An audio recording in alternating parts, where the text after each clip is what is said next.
So, yesterday we learned how to take a real life scenario and draw up a bunch of constraints from that, some inequalities, and graph them all on top of each other and see that they overlapped and created a feasible region. Today, we're going to look at how do we choose in that feasible region what is the best option. So, as a quick review, maybe after a couple of inequalities, you might have a picture that looks something like this, and this region where all those different inequalities overlap. There's still a lot of possibilities here. How do we choose which of these possibilities is the best for a situation? And the major idea today that we're going to bank on is that the best option for businesses, for instance, the one that might make the most profit of all these possibilities, is going to be one of the corner points.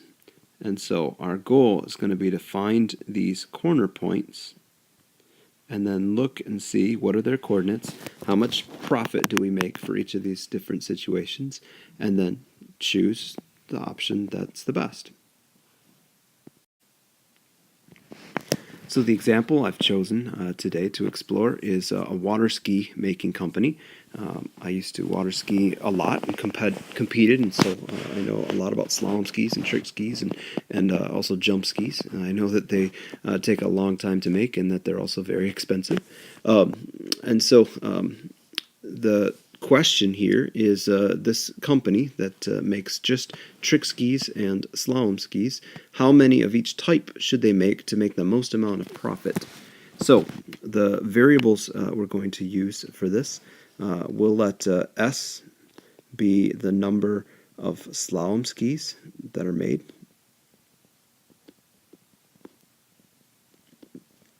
And I've chosen to graph that along the x-axis. And we'll let T be the number of trick skis. And I've chosen to put that along the y-axis, as you can see down in our graph. So let's look through this paragraph and see what sort of constraints we can have. So we can graph those on the grid, and they'll overlap and they'll create a region of possibilities. So first sentence here says that it takes 4 hours to manufacture a slalom ski, and because trick skis are a little more complex, it takes 6 hours to manufacture those. And based on how many employees we have and working 8-hour shifts and things like that, we have a total of 108 labor hours of manufacturing time in a given day. And so we can't do more than that, or else we have to pay our employees overtime or hire more people, and we just can't afford to do that. So here's a constraint. We learned yesterday that we could write that as 4 hours per slalom ski plus 6 hours per trick ski, and that has to be less than or equal to 108. And learned yesterday also that there are 2 different ways we could graph this inequality. Since t is our y-axis variable, we could solve this for t, put it in t equals form, and graph it with the slopes and intercepts. We also learned that it's sometimes helpful to think about the extremes. What if we, for instance, didn't make any slalom skis and put all of our time into trick skis? How many trick skis could we make? Well, that would be a particular point, 0 slalom skis, and 108 divided by 6, that would be 18 trick skis. And so that particular point, 0, 18, is one of the points on this constraint. And if we think in the opposite extreme, what if we made no trick skis and put all of our time and energy into slalom skis? How many could we make? If we had 0 trick skis, the number of slalom skis would be 108 divided by 4, which would be 27. And let's take a moment and plot those points and connect them with a line, and that would be our first constraint. So the point, what was it, 27, 0, That would be this point way over here, 27 slalom skis and no trick skis. Or another option was no slalom skis and 18 trick skis, which would be over here. And if I connect those with a line, the manufacturing constraint means I can only create options that are below this line. Otherwise, I don't have time for them. And so I might indicate that with the arrows underneath, like we've done before.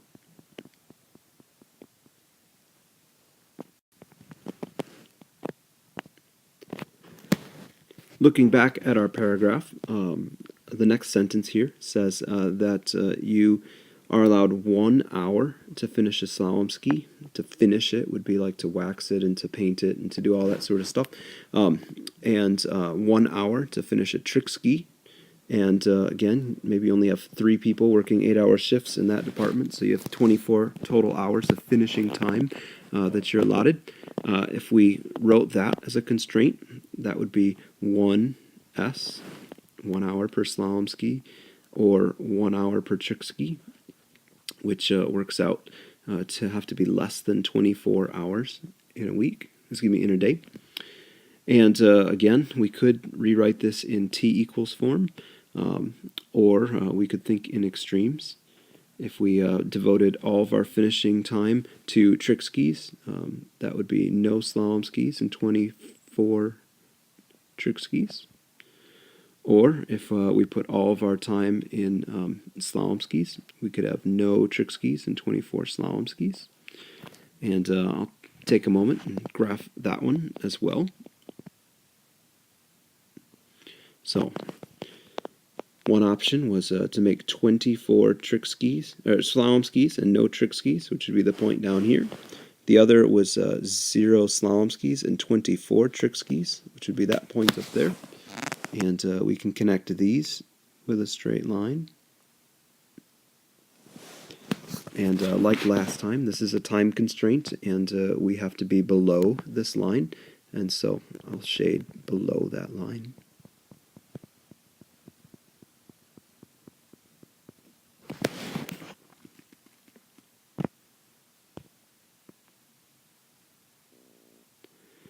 And looking back again at the paragraph, there's one more constraint in this particular problem, and that is, frankly, slalom is way more popular than trick skis. And so this is a marketing demand constraint.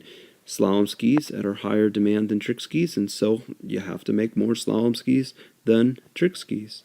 And that statement is pretty easy to translate into inequality. That would be that the number of slalom skis has to be greater than the number of trick skis. And that particular constraint is relatively easy to graph as well. S is greater than T.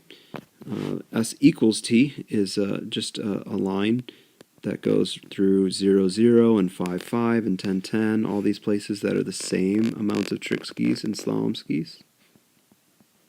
I'm drawing it dotted just because S is greater than T, not S is greater than or equal to T.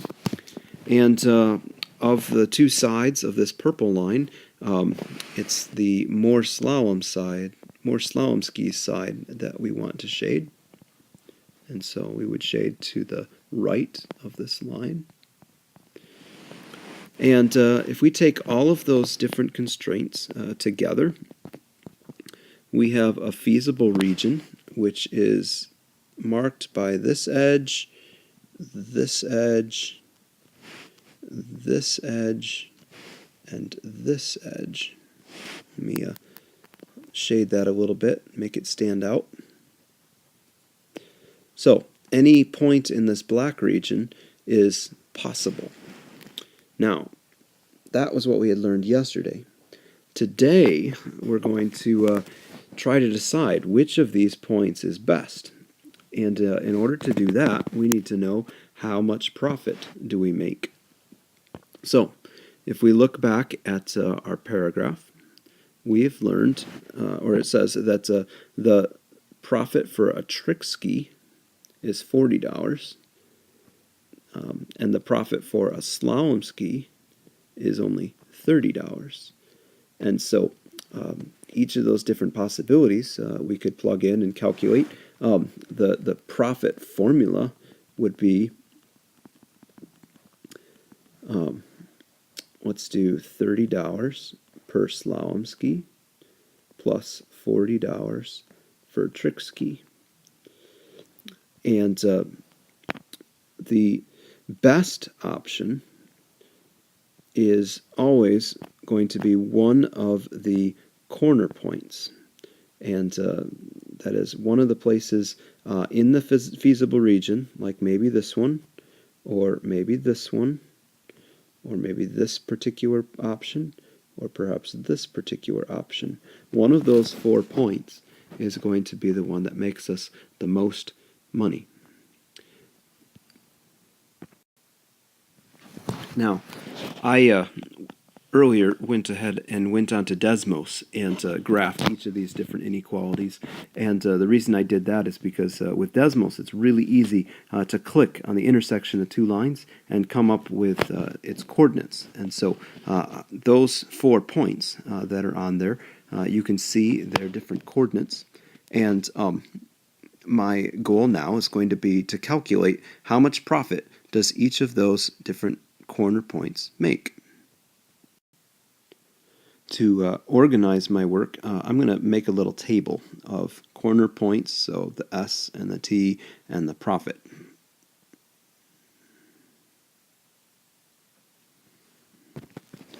So let's make a table of S and T and the amount of profit that is made. So one of the options that we could make is 0 and 0. No slalom skis and no trick skis. We certainly have time for that. But the profit for that would be, well, let's scroll this over a little bit, see if we can see it.